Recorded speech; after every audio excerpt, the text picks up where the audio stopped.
ஹாய்ங்க. தைப்பூசத்தன்னைக்கு காலையிலேயே பிரம்ம முகூர்த்த வேலையிலேயே முருகனுக்கு பூஜைகள் எல்லாமே செஞ்சு முடிச்சுட்டு நானும் தம்பியும் மேக்கப் போட்டுட்டு அப்படியே கீழே இறங்கி வந்துட்டோம். வெள்ளி சனி ஞாயிறு ஆனாலே ஷார்ஜால பார்க்கிங் பிரச்சனை தான். வீட்டுக்காரர் அதிக தூரத்துல காரை நிப்பாட்டி இருக்கேன், நீங்க கீழே வந்து வெயிட் பண்ணுங்கன்ட்டு போயிட்டாங்க. 10 நிமிஷத்துக்கு மேல கீழே இறங்கி வெயிட் பண்ணிட்டு இருந்தோம். போறவங்க வர்றவங்க எல்லாம் வித்தியாசமா பாத்துட்டு இருந்தாங்க. என்னடா இது என்னமோ மாதிரி இருக்குதுங்க அப்படின்ட்டு பாத்துட்டு போனாங்க. எங்களுக்கே ஒரே சிரிப்பா வந்துருச்சு. அஜ்மன்ல இருக்கிற காஸ்மோபாலிட்டன் இங்கிலீஷ் ஸ்கூல்ல தான் தைப்பூசம் அரேஞ்ச் பண்ணியிருந்தாங்க. ஒரு வழியா வந்தாச்சு.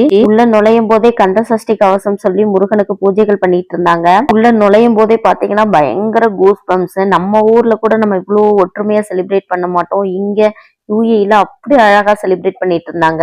முருகனுக்கு நெய்வேத்தியம் பண்ணி தீப ஆராதனைகள் காமிச்சு வழிபாடு பண்ணிட்டு இருந்தாங்க. வந்திருக்கிற ஒவ்வொருத்தவங்களுமே தனித்தனியா வேல் வச்சு அதுக்கு பூஜைகளும் பண்ணிட்டு இருந்தாங்க. பார்க்கவே ரொம்ப சந்தோஷமா இருந்தது. வந்தவங்களுக்கு எல்லாருக்குமே லஞ்சும் அங்கேயே ப்ரிப்பேர் பண்ணியிருந்தாங்க. ரொம்ப சூப்பரா இருந்தது. நம்ம ஊர்ல இருந்த மாதிரி இருந்தது. நம்ம ஊரு சாப்பாடு சாப்பிட்ட சந்தோஷத்துல மனசும் வயிறும் நிறைவாவே இருந்தது. எப்ப டான்ஸ் ப்ரோக்ராம் ஆரம்பிப்பாங்கன்னு நாங்க எல்லாரும் வெயிட் பண்ணிட்டு இருந்தோம். ஒரு வழியா டான்ஸ் ப்ரோக்ராம் ஆரம்பிச்சிருச்சு. நான் தனியா லேடிஸ் கேங்கோட பெர்ஃபார்ம் பண்றேன், தம்பி கிட்ஸ் டீம் பெர்ஃபார்ம் பண்றான். என்னோட டான்ஸ் வீடியோ, தம்பியோட டான்ஸ் வீடியோ தனித்தனியா நான் அப்லோட் பண்றேன். பாய்.